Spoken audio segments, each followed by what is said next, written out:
just with the Los Angeles Lakers. Unfortunately, they didn't make it. Unfortunately, my identity as a Bulls fan. But, Billy!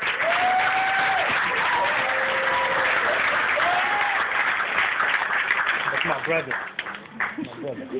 How's everybody doing today? Good. Yeah. Before I get started with my quick points, I just want to say thank you to the staff right here and really commend them. You know, a lot of times I think the common misconception with the Afro-Ram department is that we only learn about African American and only study African American culture, but that's not the case.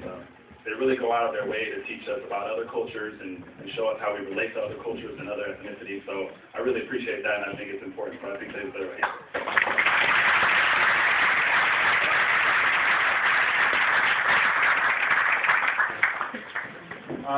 College is indeed the ultimate learning experience, but obviously the real learning takes place once we step outside of the classroom. No disrespect to this faculty, but I've always believed, you know, we're our own greatest teachers. They can give us the information, but it's up to us to apply it for our lives. So with that said, there's two, big lessons that I learned while I was at UCLA, and I want to share them with you guys, and hopefully you guys can relate to them. The first point I want to talk about is the idea of appreciating struggle. There's a hip-hop artist named Lupe Fiasco, and one line he has is, "Struggle is just another sign that God loves you." We've all heard the term, we've all heard the phrase, what doesn't kill you makes you stronger, but, I would venture to say that we should appreciate struggle as a gift rather than a curse. Yeah. More often than not, we tend to avoid situations that we recognize as being tumultuous or difficult, but, we should, confront those situations head on because that's what defines us as people. It calls for us to be strong in a world that, obviously isn't always fair to us, as I'm sure we've always learned. I could think back to a time in my first year, one of my midterms, I got an F. It's pretty embarrassing to reveal to you guys, but, We know about that one. F plus. Like 37.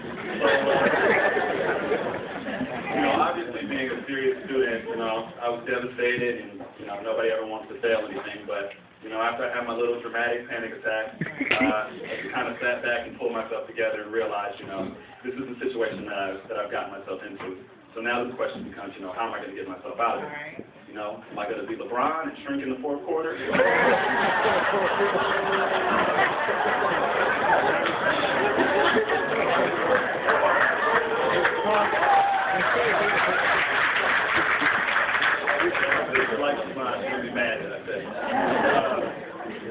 Or, am I going to be Michael Jordan? Am I going to rise to the occasion?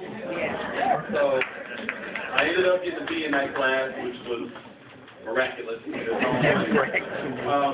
it wasn't important, the grade that I got, it was important the lesson that I learned, and, that, obviously, as we all know, we're all going to come across bumps in the road along the way.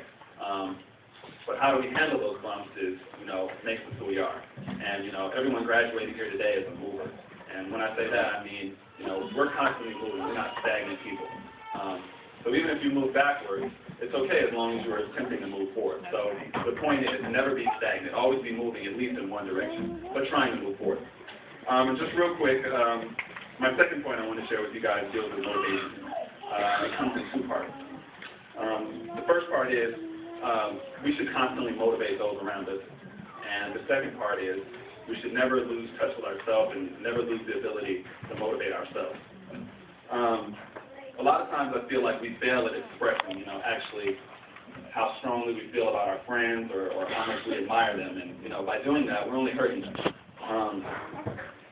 For instance, if someone tells you, you look nice today or you look nice at the party or wherever you're at, not only is that going to give you confidence, but, that's going to make you want to look nicer the next time you see that person. So the next time they see you, you want to look better than you did last time. I'm sure the ladies can relate to that a little bit than we can. But the point is we want to experience that validation once again. So let's make sure we motivate each other and, push each other to do better. And the second part, obviously, when it comes to motivate ourselves, we should never lose touch with being able to speak with ourselves. We can't always count on outside motivation, so it's important to be able to light a fire under ourselves. I can't count the number of times that, you know, I've gotten out of bed to go to my located class just because there was a cute girl in the class. You know? I wanted to see what she was talking about. That was going to be the day that I was going to talk to her. So, you know, as silly as it may seem, you know, we'll realize that the smallest things can serve as the largest motivation. So the point is, you know, find what works for you and use that. Before I get off the stage, I just want to implore, you know, my fellow graduates, don't leave here today without telling, you know, one of your friends how much you care about them and how much you admire them. And don't leave without telling somebody in this crowd that you love them and you can't wait to see what their future is going to hold for them. It's been a pleasure to speak with you. Today, let's celebrate. Tomorrow, let's take a step towards fulfilling our destiny. Thank you. Yeah. Woo!